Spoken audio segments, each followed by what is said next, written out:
Give you an idea where we're going. Lord willing, we'll do chapter 21 and 22 of Joshua tonight. Chapters 23 and 24, we can't go past 24 because that's the last chapter. A week from tonight, Lord willing, 2 weeks from tonight, Libby and I will be in Nassau, and Ken will be teaching, correct? So 3 weeks from tonight, hopefully, we will start Judges. Okay, so I've already started working on Judges. Yes, sir. Since you're not into the subject, I wanted to, you remember I passed out a Bible to every one of our grandchildren at BJ's request. Yes. Before her funeral. And I didn't, the church I'm going to gave one to every member of the church last year so that starting on the 1st of January 2025, they could read it through the year. And on Wednesday, that was the subject. Since we were already doing something else, I waited till this year. I am very impressed by that. The New Testament, up till Psalms, makes more sense to me than it ever has before. Because what they've done with this, they've taken this Bible and put it in chronological order. And even taken the Psalms and the Proverbs where they fit. Like David's having trouble when he prayed or did a psalm or something. They put it in there. And I understand a lot better than I used to the Old Testament. The Old Testament. To this point. If anyone wants to see what it is, I got it right here. I highly recommend that Bible. And Don's here. I had the immense honor of delivering the eulogy at BJ's service. And that's been one of the highlights of what I've done in 20 years. And I really appreciate that. So, tonight, chapter 21 and 22. So I wanted to start by reading a little bit in chapter 21. And we're not going to read the whole chapter, but I've selected some verses that I'd like to read to give a flavor of what's going on. And then we'll have some notes here we can go over. So Joshua chapter 21, and I'm going to read verses 1 through 13 to start with. If everyone's there, I'm in the New King James. Then the heads of the fathers' houses of the Levites came near to Eleazar the priest, to Joshua the son of Nun, and to the heads of the fathers' houses of the tribes of the children of Israel.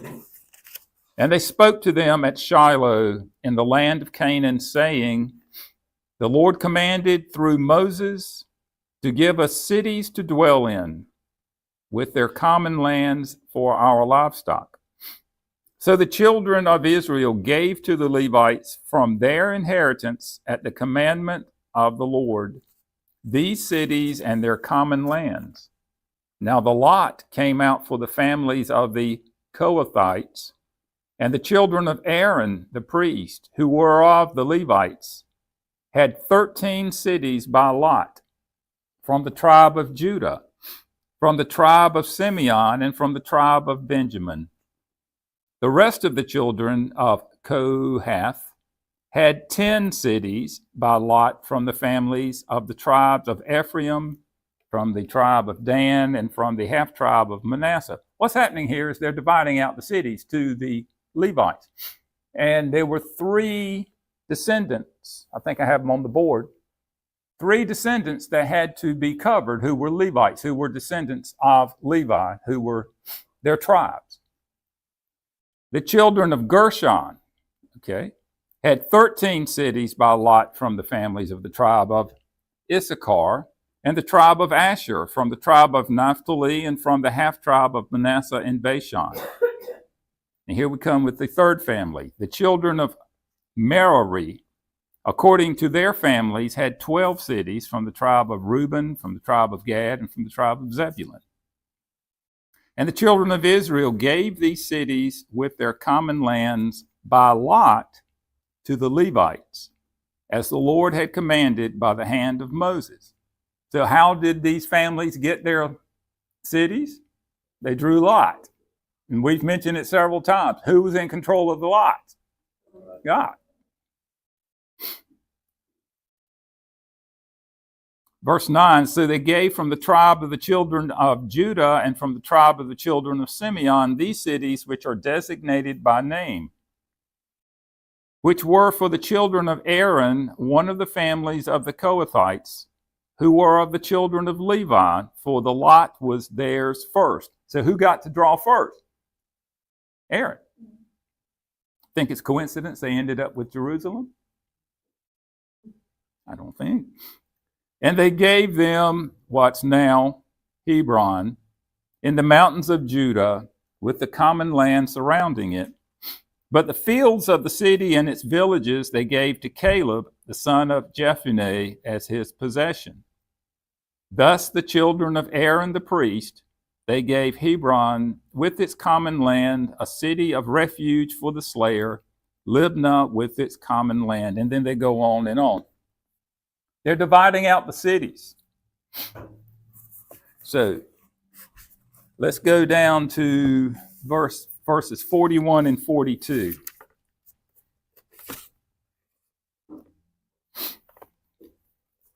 All the cities of the Levites within the possession of the children of Israel were 48 cities with their common lands.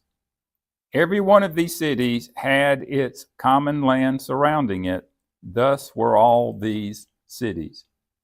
So that's what's going on in chapter 21. But how did they know how to do this? Were they making it up as they went? No, that's why I have up here on the board Numbers chapter 35. So let's go over there. Moses is still alive when this was being done. Numbers chapter 35.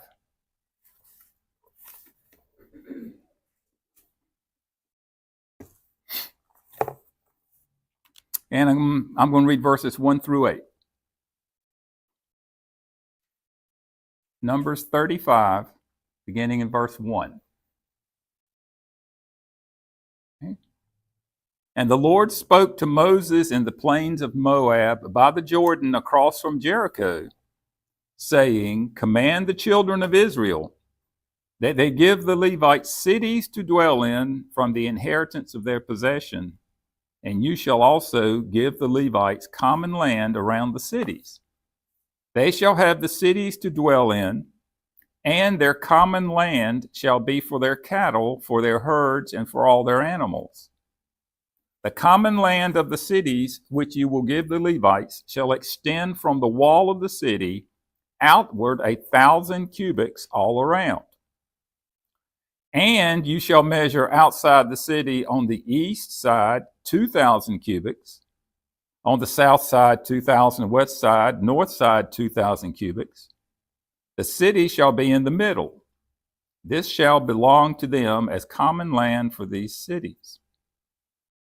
Now among the cities which you will give to the Levites, you shall appoint 6 cities of refuge. We talked about these cities last week, didn't we? 6 cities of refuge, to which a manslayer may flee. And to these you shall add 42 cities.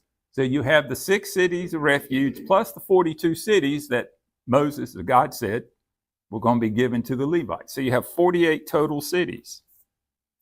So all the cities you will give to the Levites shall be 48. These you shall give with their common land. And the cities which you will give shall be from the possession of the children of Israel. From the larger tribe you shall give many, from the smaller you shall give few.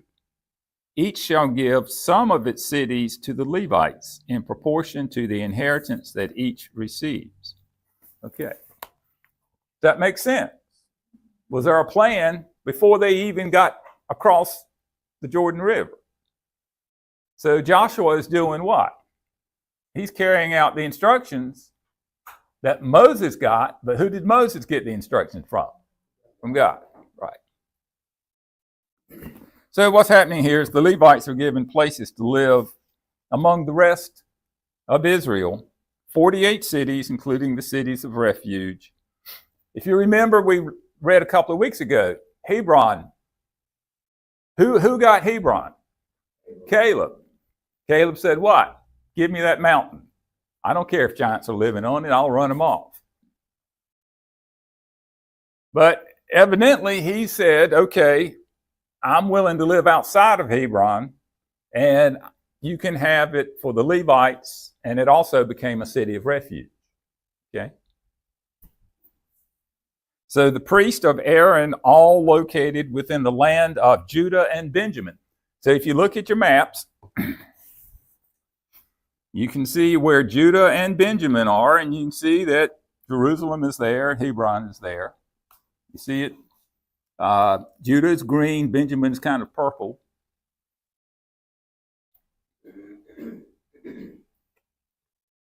Does this sound like the providence of God here? Didn't Jerusalem become the center of worship? But who's in control of Jerusalem at this time? The Jebusites. Haven't been able to completely run them out. Who eventually ran them out? David. And David came to the throne in what year? About 1014. I know. It was right on the tip of your tongue. Yeah. So the cities for the Levites included areas extending out from the walls.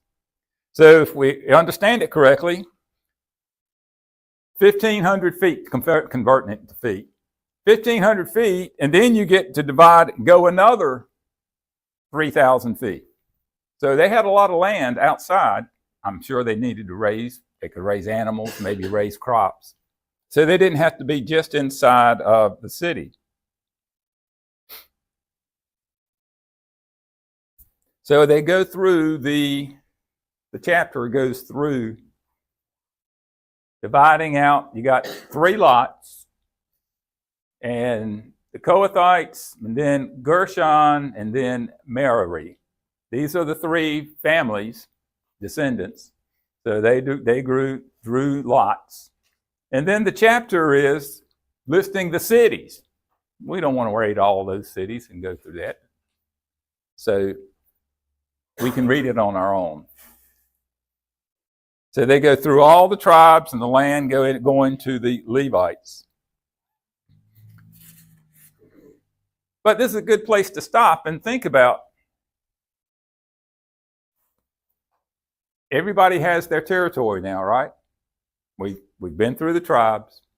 The Levites, last ones, they have their cities. Has God's promise to Abraham been fulfilled? What was God's promise to Abraham? Yeah. He said that they would possess the land that Abraham was residing in at that time, which was the land of Canaan. Right. The rest of the promise would not be fulfilled until Christ. Well, there's also lots of people still living in there that used to live there. That's exactly right. That's where we're getting to. There's a lot of work to be done if they still wanted to do it. But are they living in the land that God had promised Abraham? And let's think now, Abraham lived, round numbers, 2000, 2100 BC. What year is it now? Round numbers, 1400. So we're 600 to 700 years later. God kept his promise. How much did they have to go through to get there? 40 years of wandering in the desert. 400 years of slavery. Slavery in Egypt. Joseph, how big a deal was Joseph? Can you see God's providence working there? They did. They carried the bones of Joseph because Joseph, he said, you remember he said, you're going to be going there one day. Take my bones and bury them there with the family. Or could all that be coincidence?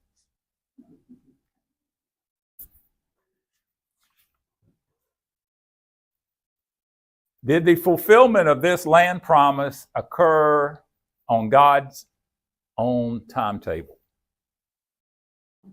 Yeah. It was working the way he wanted to work it at the time and place of God's choosing. You agree with that? Yeah. But the note I have here is what Don was alluding to. They had the land, but it was conditional, wasn't it? Remaining faithful. Well, they also didn't do exactly what they were told to do. No, they didn't. They didn't slaughter everybody. No, they didn't. And that's of course we studied last year, 1st, 2nd Samuel, 1st, 2nd Kings. We saw what happened because of that. Yeah. But they have decided that they have done enough at this point that we're going to divide out the land and go through it. Though there did exist, and my notes say here, there did exist pockets of pagans still occupying parts of Canaan. And there were a lot of pagans still there.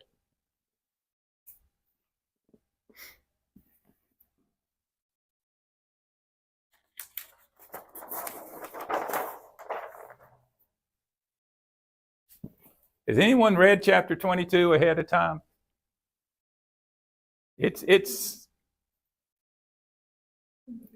They almost had a civil war before they even got going.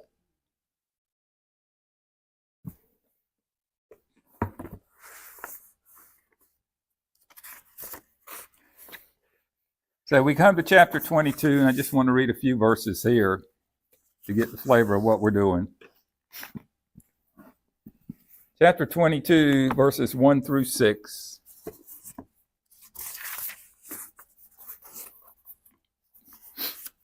Then Joshua called the Reubenites, the Gadites, and half the tribe of Manasseh and said to them, "You've kept all that Moses, the servant of the Lord, commanded you." What is that talking about? Although they got their land, they had to cross over because they were on the eastern side of Jordan. They had to come over to the western side and continue to fight to do the rest of the land. And then they could go back to their families. We're not talking about weeks. We're talking about years here. 5, 6, 7 years. You think they were ready to be told they could go back? This is what's going to happen now. This is a big day if you're one of these people. I imagine too, they're a little worried about what might happen to their families when they go. Hopefully they kept some guards back there. But yeah, I'd be worried. It doesn't say so. No, it doesn't. I said hopefully. And they couldn't text each other, could they?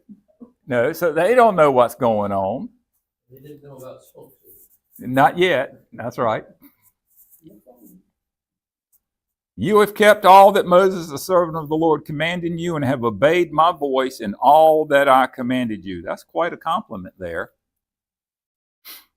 You have not left your brethren these many days up to this day, but have kept the charge of the commandment of the Lord your God. And now the Lord your God has given rest to your brethren as he promised them. Now therefore return and go to your tents and to the land of your possession, which Moses, the servant of the Lord, gave you on the other side of the Jordan. So basically saying, go to your tent and pack up. You're getting ready to go home.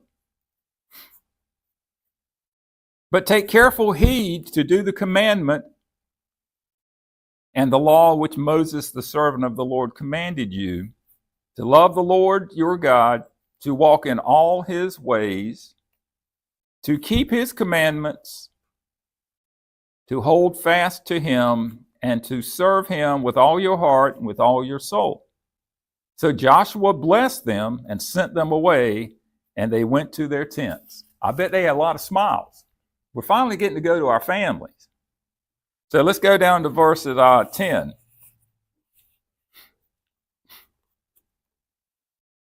And when they, that is these tribes, when they came to the region of the Jordan, which is in the land of Canaan, the children of Reuben, the children of Gad, and half the tribe of Manasseh built an altar there by the Jordan, a great impressive altar.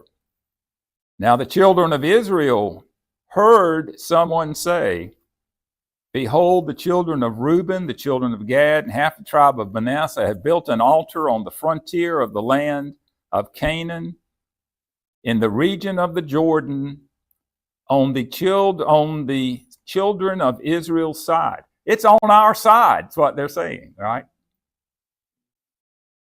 And when the children of Israel heard of it, the whole congregation of the children of Israel, what did they do? They gathered together at Shiloh to go to war against them. They haven't even made it out yet. And these people are ready to go to war.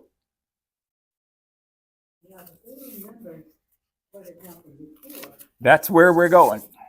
Verse 16. Thus says the whole congregation of the Lord, what treachery is this that you have committed against the God of Israel? They're talking to these tribes now.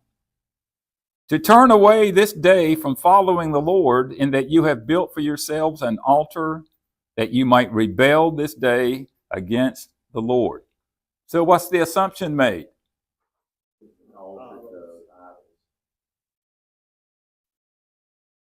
And you could only offer sacrifices at the tabernacle, which was in Shiloh. Verse 24. Here we have the explanation. But in fact, we have done it for fear, for a reason, saying, in time to come, your descendants may speak to our descendants, saying, what have you to do with the Lord God of Israel? For the Lord has made the Jordan a border between you and us. You children of Reuben and children of Gad, you have no part in the Lord. So your descendants would make our descendants cease fearing the Lord. Therefore, we said, let us now prepare to build ourselves an altar, not for burnt offering, nor for sacrifice. So what's it built for? But that it may be a witness between you and us and our generations after us, that we may perform the service of the Lord before him with burnt offerings, with our sacrifices, and with our peace offerings, that your descendants may not say to our descendants in time to come, you have no part in the Lord. 28. Therefore, we said that it will be, when they say this to us or to our generation in time to come, that we may say, here is the replica of the altar of the Lord, which our fathers made, though not for burnt offerings, nor for sacrifices, but as a witness between you and us. And then finally, they get to the end and everybody seems to be happy because they figure out what's going on. That's the whole flavor of the chapter. Is there an indication that Jordan was much bigger than it is today? Jordan River. Because I have read like something like the Rhine or the Danube, a very real obstacle for crossing over. What I found on in doing any research I've done is that it flooded a lot and that it got really wide when it flooded. And there was a steep grade, a really steep grade from the Sea of Galilee to the Dead Sea. I mean, it was in 1,000 feet or so. And it's not that far in miles. But it does give the impression that you're separating us. Yeah. But on the other hand, if you wanted to go sacrifice, you had to go to Shiloh, didn't you? That's where the tabernacle was. So it's not impossible, and these guys are getting ready to do it anyway because they were just told, go home, go back to your family. So, but when we go back looking at it, these men had stayed with Joshua fighting and suffering over these years, and they had helped to conquer, to the degree they had, Canaan. So Joshua says, get ready, you get to go home. But they were going to be living separate from most of the tribes, right? So there is a natural division there. And Joshua tells them here, you got to stay with God because you're going to be separate from the rest of us. And what's the tendency when you get away? Out of sight, out of mind. We'll do things our way. Yeah, the language starts changing and everything. But it's interesting that the split that occurred between Israel and Judah was a north-south split. It was. An east-west. So it didn't occur the way. No, it wasn't east-west, it was north-south. And if you look at your map, you can see how much the north was. How many tribes are in the north? How many tribes, when we studied 1st, 2nd Samuel, 1st, 2nd King, how many of those tribes in the north went to idols? All of them. How many good kings did they have? 0. Is it just me? Or would you think that out of all of those tribes, other than Judah and right around and part of Benjamin, that you would have somebody who would be following God? But like Don says, it's not an east-west split. Of course, what happened to the people on the east side? They were with the north too. Was all of Reuben with Israel? Yes. Or did some of them stay with Judah? Now, I believe some of Benjamin stayed with Judah.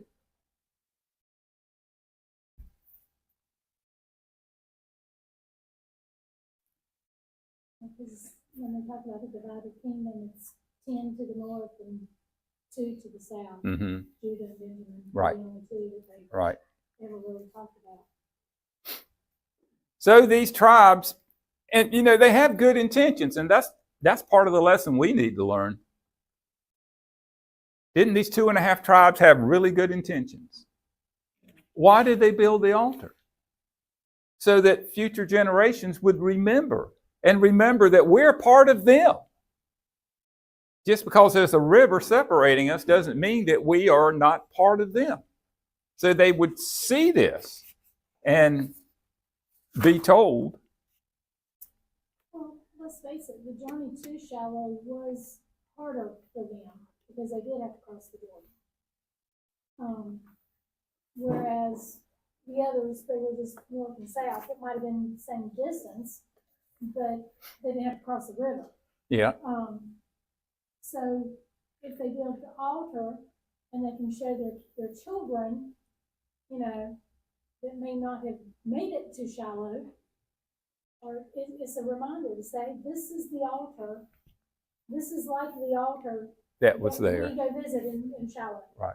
This is a reminder that we serve the Lord. Yeah, it's like a memorial. Yeah, and that we are a part of. Don't forget it. Where in the northern kingdom, where were the 2 cities that Jeroboam put the idols in? Dan and Bethel. So it would be easy for convenience, wasn't that his excuse? So you wouldn't have to go to Jerusalem. Look how close, look on your map and see how close Bethel is to Jerusalem. Very close. It wasn't a hardship. It was just an excuse. You can worship. How many days walk was that from Bethel to Jerusalem? Well, it'd be uphill. But I don't know the answer to that, but it wouldn't be that far. If you look at, now I know, look at Jerusalem to Hebron, it's 20 miles. From Jerusalem to Hebron, I do know that. So it doesn't look like it's any further than that, but you are walking uphill.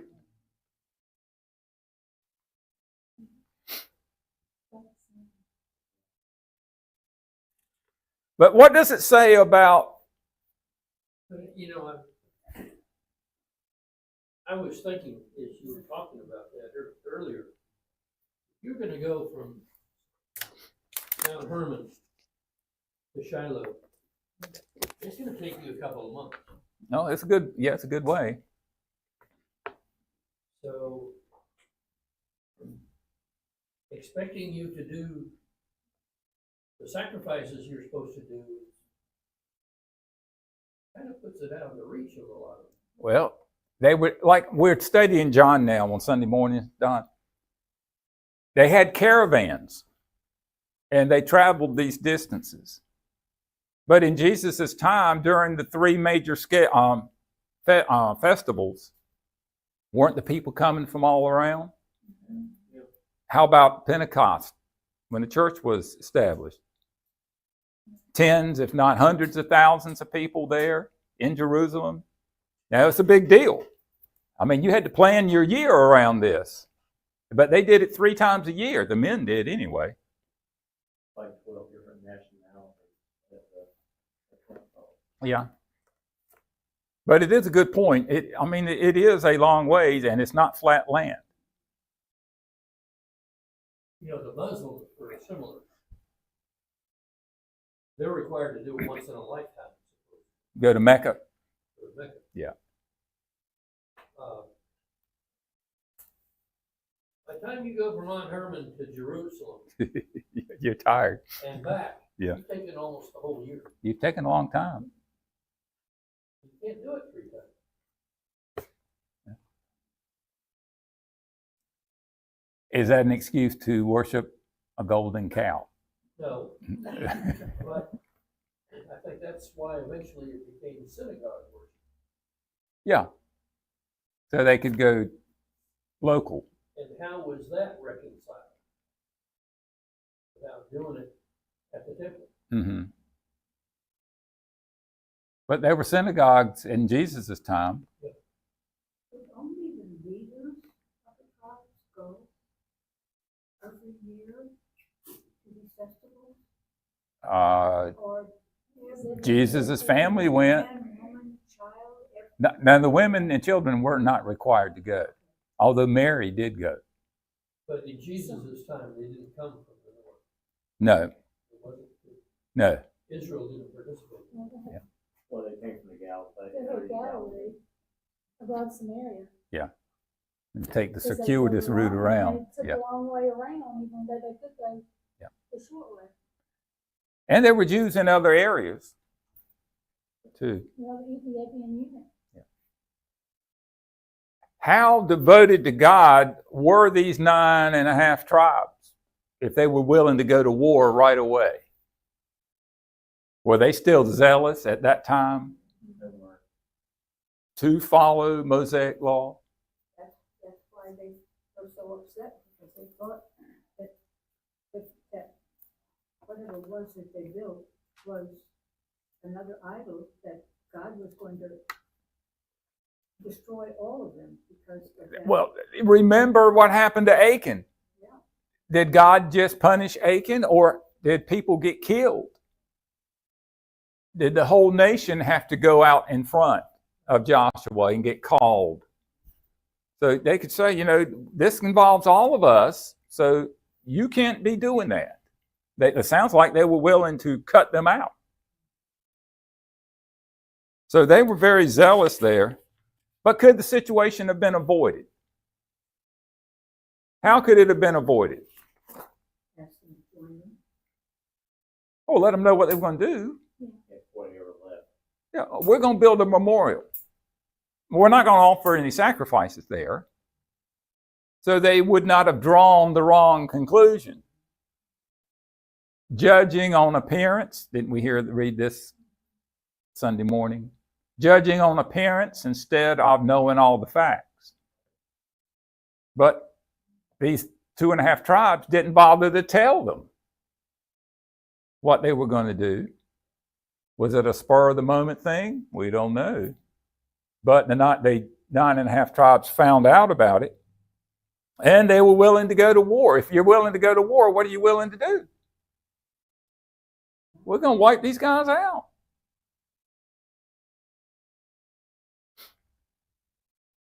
But Israel, when they heard what was going on, they said, fine, that's not a problem. Just kind of wish you told us ahead of time. So, the lessons for us. Yeah, I have it on the bottom here. You may not be able to see it. Lessons for us. What can we learn from this situation? Communication is important. Communication. How about being careful about making judgments based upon outward appearances? And also to be aware of how our actions look to others. I wrote down the best intentions can be misunderstood. They had the best intentions in the world. But how did the other folks see it? Blasphemy. And gossip is really good in situations like that. You hear about a portion of what's really gonna happen, and you spread it all over the place based upon your opinion of what you think is going to happen. You sound like you've been involved in this before, Gloria. I'm kidding. I think everyone has it. Yeah, but you know what's going on. What she's saying is right. Have you heard? Then we're going to embellish it a little bit. Well, by the time they get done, they're going to war. But nobody bothered to talk to each other. So the best intentions, doesn't that happen for us, though? We're talking about us. How often do the best intentions of someone get misconstrued or misunderstood? And then, like Gloria says, somebody starts talking, and then it spreads through a whole congregation, and it's not true at all. Instead of going to that person and asking and say, hey, you know. I'm confused. Can you explain this to me? So, in other words, I wrote down number 4, collect all the facts before taking action. Yeah, let's get the facts before we go to war. Now, thankfully, they were smart enough to send a delegation headed by Phineas. I love that name, don't you? Headed by Phineas, who was the son of Aaron. So they sent some leaders there and went up to these guys and said, what's going on here? We're getting ready to come and wipe you out. So collect all the facts before taking actions and accept reasonable explanations. If it's a reasonable explanation, there's no need to go to war. Okay, well, we filled up our time there for the 2 chapters. Next week, last 2 chapters. We have Joshua. He's getting ready to pass away out of old age. So he's going to give some final instructions. You think Joshua was concerned about what was going to happen after his time? Could he see it coming? Look what happened at the very beginning. And now he's not gonna be there, Moses not gonna be there, now what's gonna happen? What did happen? How long did it take? Joshua and the elders, the tribal leaders who lived concurrently with Joshua, when they passed away, here's something you can think about. This was a test question that we had. So you can think about it. The generation that left God, what was the cause of it? And the question that we had to answer or give our opinion was it due to poor teaching on Joshua's generation, or was it due to something else?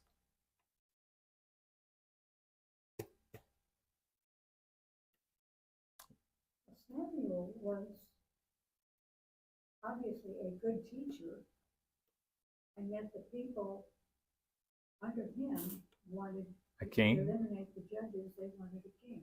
right? So what caused that? What was so important about having a king versus the judges? Want to be like everybody else. My personal opinion would be that it would be a combination of the fact that, one, they didn't do what God said and wipe everybody out. And the reason God said that was, one, it was punishment because they had not obeyed him. But two, it was to protect the children of Israel from idolatry. And I always felt like it's like may not be like the ones like Joshua and his contemporaries, but like their children and then like their children, because there came a time when all of those that had actually experienced this stuff died. Mm-hmm. And that's when No direct observation of miracles and like that. they didn't really show it. I mean, it was a little bit by little bit that each generation of children did not teach their children correctly. But the question that was posed to me was Joshua's generation at fault in any way for that? Well, I was gonna say, it could be that the children just would not. well, that's true. I mean, that's, but I mean, Well, I mean, that's, that's you see kind of, if you look at our society, you see a little bit by each generation, and I'm not saying every parent or every, but you see, I want a little bit better for mine, I want a little bit better for mine, I want a little bit better for mine, and they give them all this stuff, but they don't show them that it becomes more materialistic And spiritual. than it does. They lose their focus on God. Well, y'all can think about that till next week and let me know. That's your homework. Okay.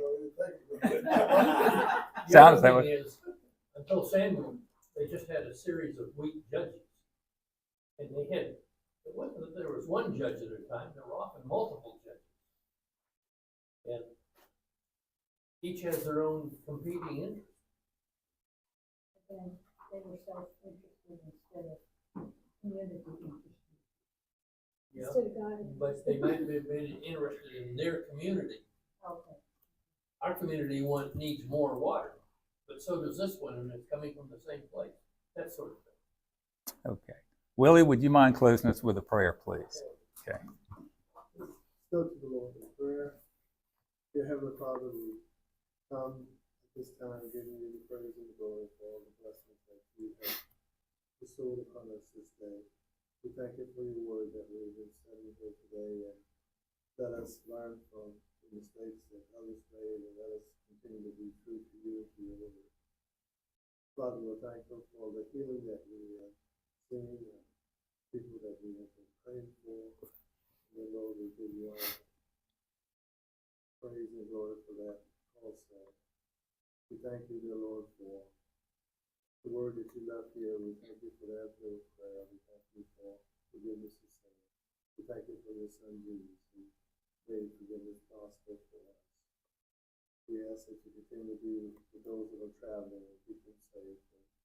And let us return again at the next appointed time. In Jesus' holy name we pray. Amen. Thank you.